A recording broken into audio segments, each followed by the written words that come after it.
Hello guys, কেমন আছেন? আজকে আমি বানাতে চলেছি বাঁধাকপির কোফতা। তার জন্য আমি বাঁধাকপিগুলোকে কেটে নুন দিয়ে রেখে দিয়েছি। এখানে নিয়েছি পনির, আলু আর বুটের ডাল। এই ডালটাকে আমি কালকে রাত্রেই ভিজিয়ে রেখেছি। আর এখানে নিয়েছি মরিচ। এখন আমি বুটের ডালগুলোকে বেটে নেব।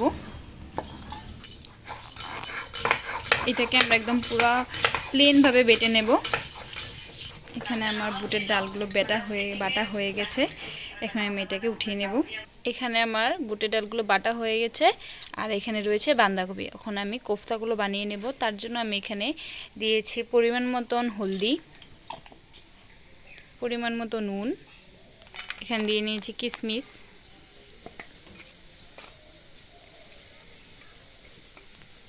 আর এখন আমি দেব এখানে পনিরগুলোকে আমি একদম ভালো করে গুঁড়ো করে নিয়েছি। এখন আমি এটাকে মাখিয়ে নেব। আমার মাখানোটা হয়ে গেছে। এখন এটাকে আমি অল্প সময়ের জন্য এরকমভাবে রেখে দেব। এখন আমি কড়াইতে পরিমাণ মতো তেল দিয়ে নেব। এখানে আমার তেলটা গরম হয়ে গেছে আর আমি কোফতাগুলোকে এরকম গোল গোল বলের মতো বানিয়ে নিয়েছি। এখন এগুলোকে আমি তেলে ভাজব। আমার কোফতাগুলো এখানে ভাজা হয়ে গেছে।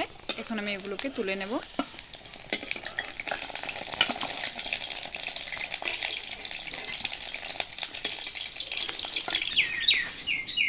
এখন আমি তেলে আলুগুলোকে ভেজে নেব। আলুগুলো ভাজা হয়ে গেছে। এখন এগুলোকে আমি তুলে নেব।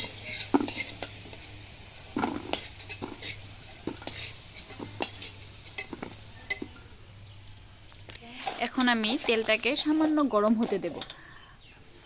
গরম হয়ে গেছে। এখানে আমি গোটা মশলা যেরকম জিরা, তেজপাতা দিয়ে দেব। এখন আমি তেলে 1 চামচ চিনি দিয়ে দেব। চিনিটাকে ভালো করে নাড়িয়ে নেব। এখন আমি এখানে কি কি মশলা দেব দেখে নেন।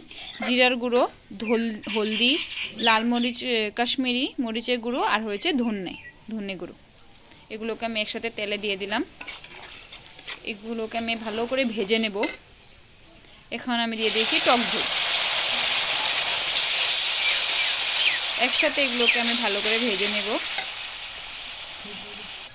এখন আমি পরিমাণ মতো নুন দিয়ে দেব আর কেটে রাখা টমেটোগুলোও দিয়ে দেব। এখানে আমার ভাজাটা হয়ে গেছে।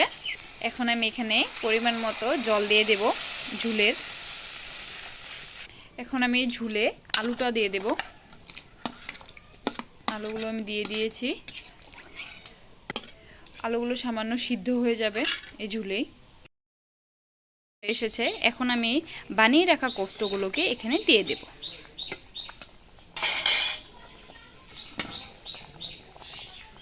এখন আমি এটাকে ভালো করে হতে দেব। আমার কোফতাগুলো হয়ে এসেছে। এখানে আমি দিয়ে দেব গরম মশলা আর দেশি ঘি। আর গরম মশলাটা আমি ঘরে নিজে বেটে নিয়েছি। দারচিনি আর এলাচি দুটোটা আমি একসাথে বেটে নিয়েছি। এখন আমি এটাকে দিয়ে দেব।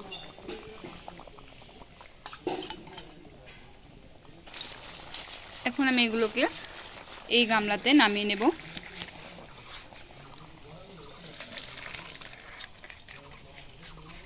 এখানে আমার হয়ে গেছে কোফতাগুলো। এখানে আমার নিরামিষ কোফতা রেডি হয়ে গেছে।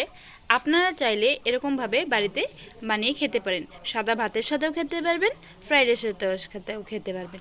তো আমাদের চ্যানেলটিকে লাইক করবেন, কমেন্ট করবেন অ্যান্ড সাবস্ক্রাইব করবেন।